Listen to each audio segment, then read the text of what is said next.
Bonjour à tous, aujourd'hui le pôle politique de Sciences Po TV quitte l'Amphiboutmi, cette traditionnelle émission du Grand Oral, pour vous retrouver et inaugurer une nouvelle série d'émissions qui prendra la forme de reportages sur le terrain et qui viendra s'ajouter au format de la conférence en partenariat avec Sciences Polémiques et la Péniche. Cependant, pas d'inquiétude, un nouveau Grand Oral est en préparation et devrait arriver très vite.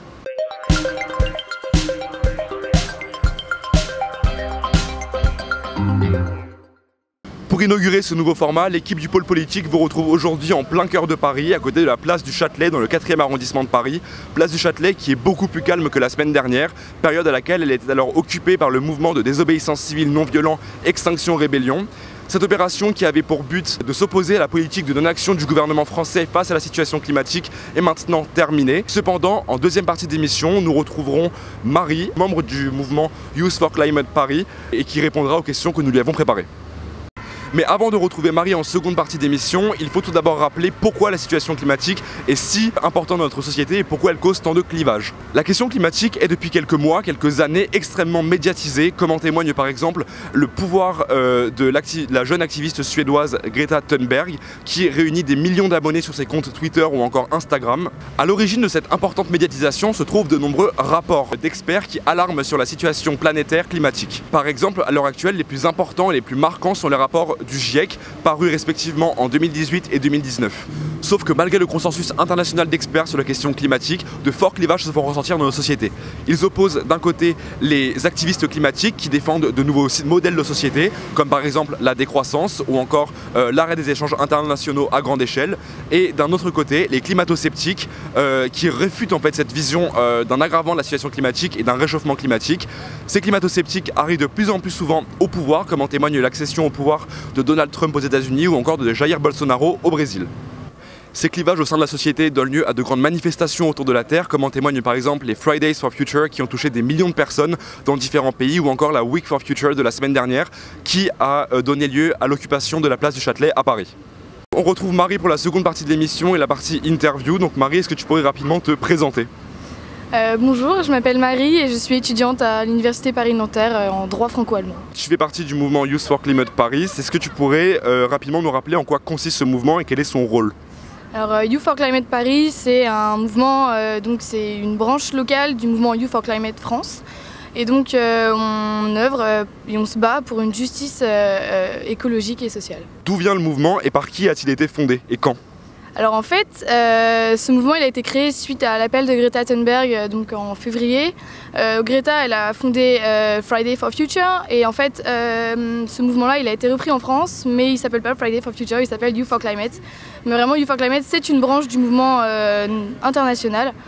Donc on participe notamment aux grèves qu'elle organise les vendredis, aux marches mondiales, tout ça. Il y a une phrase un peu répandue dans les médias actuellement, c'est finalement les lycéens qui vont manifester pour le climat, c'est juste pour sécher les cours, on ne peut pas être engagé à cet âge-là, c'est pas possible.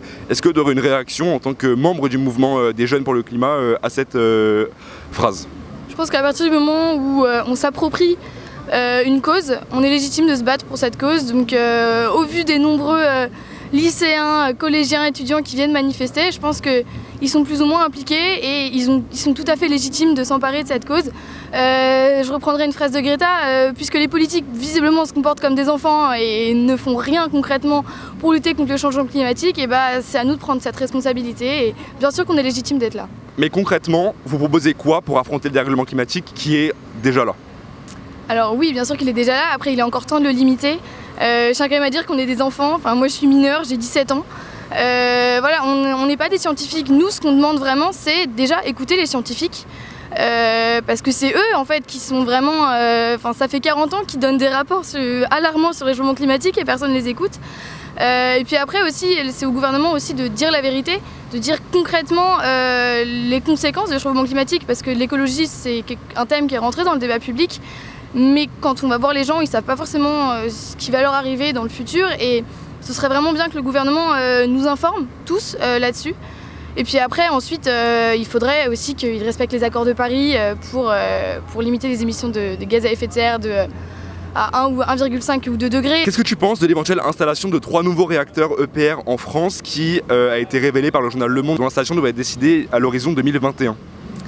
Déjà, ça coûte beaucoup d'argent de créer des réacteurs. Là, pour l'instant, la priorité, ça devrait être de financer la transition écologique, ce qui n'est clairement pas le cas. Là, quand on regarde les prévisions du budget, j'ai lu ça l'autre jour dans un article, je crois que le budget pour l'écologie, il est vraiment minable comparé à d'autres budgets, par exemple comme la défense. Et vraiment, en fait, je trouve que c'est vraiment absurde et très peu cohérent, sachant que Macron se dit avoir une politique écologique, ce qui n'est réellement pas le cas. Et donc là, ça montre encore l'incohérence de ses propos. Enfin, est-ce que tu aurais un message pour le président de la République sur la crise climatique? On en parlait avec l'installation des nouveaux réacteurs EPR.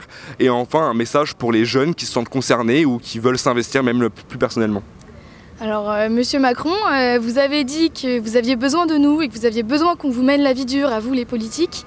Eh ben, on va continuer de le faire jusqu'à ce qu'à un moment donné, vous réagissiez et que vous preniez des mesures concrètes contre cette crise, pour limiter cette crise en tout cas. Et pour les jeunes, rejoignez-nous, il y a beaucoup d'actions. Nous, on est un mouvement national avec plein de groupes locaux partout en France, dans pratiquement toutes les villes. On a un mouvement libre, chacun vient, peut s'investir, peut proposer des initiatives. Rejoignez-nous dans la rue, voilà. Merci beaucoup Marie d'avoir répondu à ces questions. Bonne continuation dans le mouvement Youth for Climate et bonne continuation au mouvement en tant que tel et aux actions qui vont suivre. L'enjeu climatique sera une question donc à suivre dans les prochaines années et les prochaines décennies, étant donné les grands rendez-vous politiques, que ce soit électoraux ou encore les grands forums mondiaux qui devront se tenir dans les prochains mois ou les prochaines années. On remercie Marie d'avoir répondu à nos questions et Benoît derrière la caméra d'avoir filmé.